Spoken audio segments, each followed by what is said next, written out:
Bagsak. Yun ang nga sinasabi ko. Dapa. Dapa ang palay. So yan lang nga isa sa mga epekto ng bagyo. Yan po. Dapa ang palay. So hindi naman gano'n siya kalalakasan dito sa aming kelang. Ayun siya, kawawa yung mga palay. Dapa. Ano nga, bagyong si Ompong.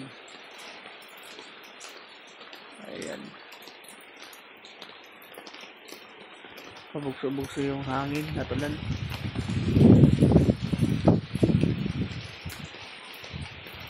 Dumapa agad itong palayan. Kawawa. Kawawa ang mga pananim talaga pag ganiting bagyo.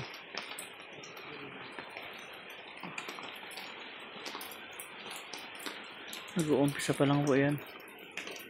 So mamaya pa raw gabi ang talagang landfall ng bagyo.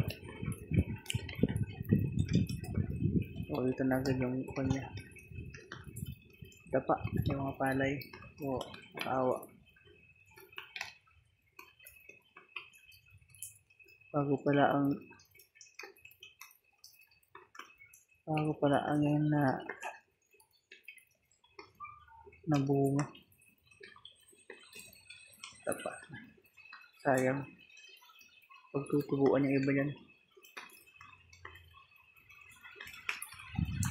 Ito po ang pangyakan po.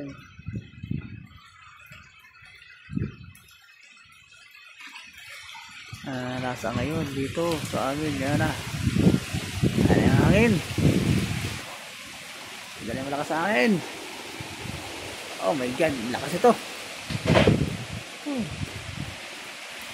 Naglagan yung kawayan dun. Oh my god. Ah.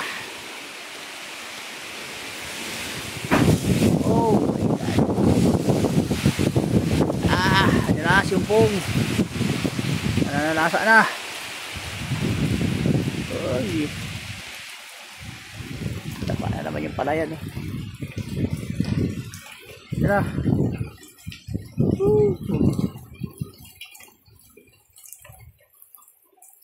Yan ang aming kalaban pag dito sa probinsya. Hangin. Aral na yung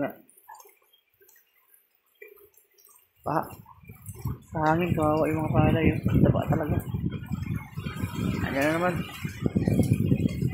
Ayan na naman.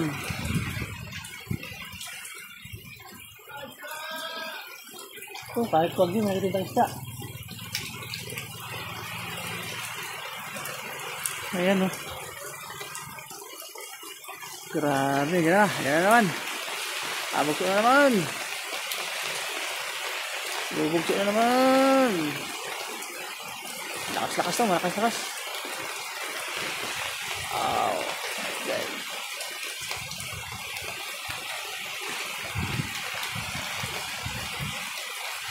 Ayan, ganyan sa kalakas eh. Ayan na naman. Hangin na to lang. Lakas eh. Goodness.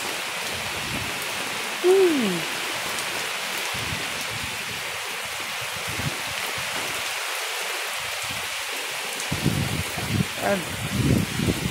Sanang gibayin yung ating mga kubo. At saka yung ating maliit na tindahan.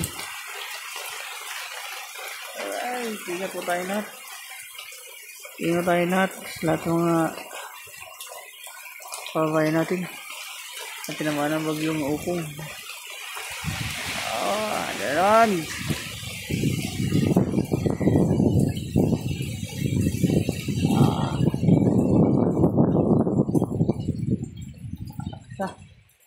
Ingat tayo lot.